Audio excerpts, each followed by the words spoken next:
What's that one thing that makes farm life even more magical? No, not sprinklers on steroids, not iridium tools, and not even magical statues that summon prismatic shards. It's festival day, baby. That's right, we're diving headfirst into Stardew Valley festivals, ranking them from utter garbage to never miss it. Let's get into it. First up, the undisputed number one, the dance of the Moonlight Jellies. No prizes, no minigames, no tokens, just a dock, the ocean, and one of the most hauntingly beautiful moments in the game. Reddit absolutely gushes about this festival. It's the only time I turn on the in-game music, one player admits. Another says the migration of the jellies is beautiful. The music is my favorite part. It's the rare moment in Stardew Valley where the world slows down. You're not thinking about crop rotations, not rushing in the mines, not stressing about Abigail ignoring your amethyst gifts. You're just present, and that's why players come back year after year. The wiki calls it a celebration of the end of summer, but really it's a celebration of Stardew Valley's atmosphere at its absolute peak.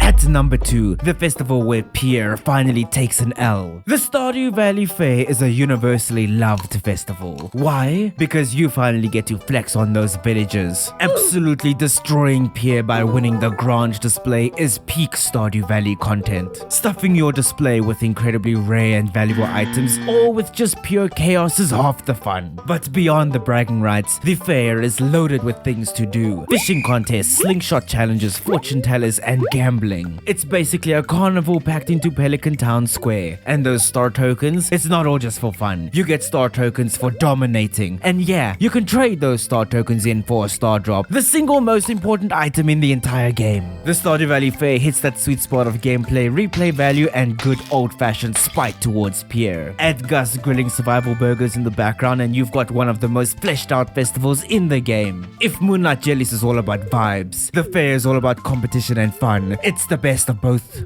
Number 3 is one of the newest additions, the Desert Festival, taking place in spring from the 15th to the 17th. This event adds fresh life to the early game. You hop on the bus and roll out over to Calico Desert, and suddenly you've got carnival-style challenges, vendors, and Calico eggs as the event currency. This new festival finally gives the desert some purpose beyond the Skull Cavern. The minigames add some variety, and the fact that it runs for 3 days means you don't feel rushed. This festival brings some very interesting changes to the Skull Cavern. You can get a mega buff from this chef, and these statues can either make or break your Skull Cavern run. It's that new added randomness that really gives this additional fun factor that we didn't have before. The festival also brings new ways to get some of the most valuable items in the entire game. You can get a prismatic shard, you can get previously unobtainable weapons, and you can even earn multiple servings of magic rock candy. This alone is a good enough reason to never skip the Desert Festival. It doesn't have the emotional punch of the Jellies or the lore of the Feast of the Winter Festival, but it's a festival with fun rewards, great replay value, and a unique setting. It's clear Concerned Ape is experimenting here, and honestly it works. Do it again, Mr. Concerned Ape.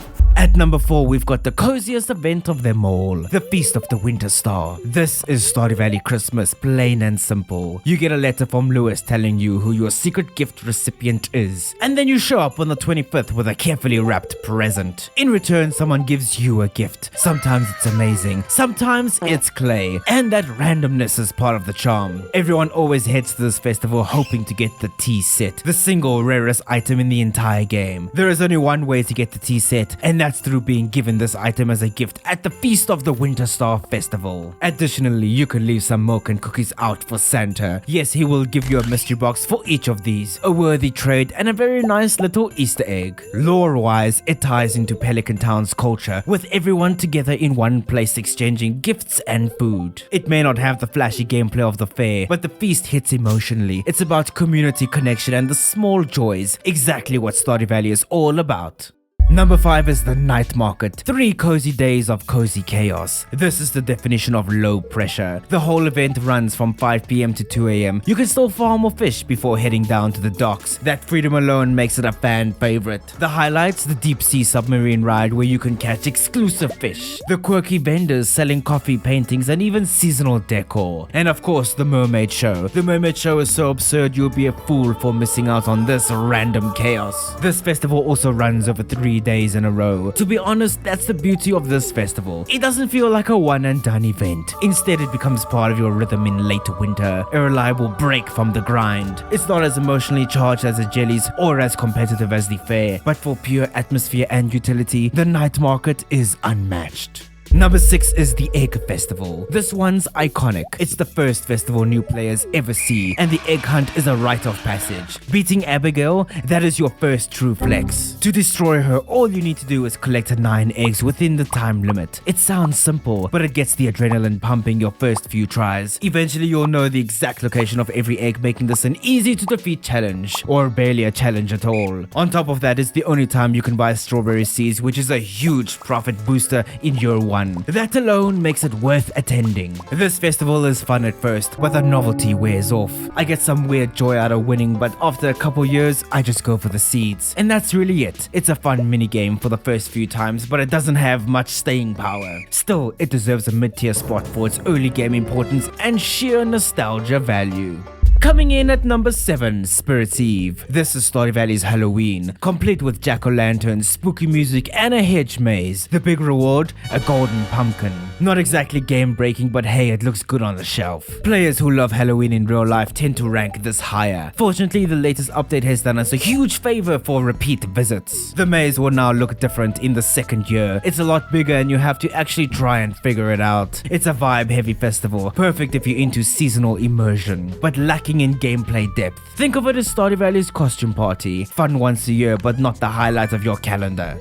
At number 8, the Luau. On paper it sounds great. You gather around a big pot of soup, toss in an ingredient, and the governor judges it. Depending on your contribution, you can gain friendship points with everyone in town at once. That's insanely useful. But the actual experience? Kind of a letdown. It's basically a chore. I just throw in a gold star cheese and leave. Once you know the system, it stops being exciting. It really is just an optimization puzzle. The only saving grace from this festival is that you can drop Mayor Lewis's shorts into the pot to get a great reaction from both the governor and Mayor Lewis himself. If you haven't, I recommend you go do that immediately. Number 9 is the Festival of Ice. The main draw is the fishing contest where you face off against Willie, Pam, and Elliot. If you've practiced your fishing, it's basically a guaranteed win. The prize, a barbed hook and some fishing gear. The festival is fine but forgettable. Show up, fish for 2 minutes, get your prize, and leave. The atmosphere is cozy with ice sculptures and villagers wandering around, but it doesn't have the wow factor of the other events.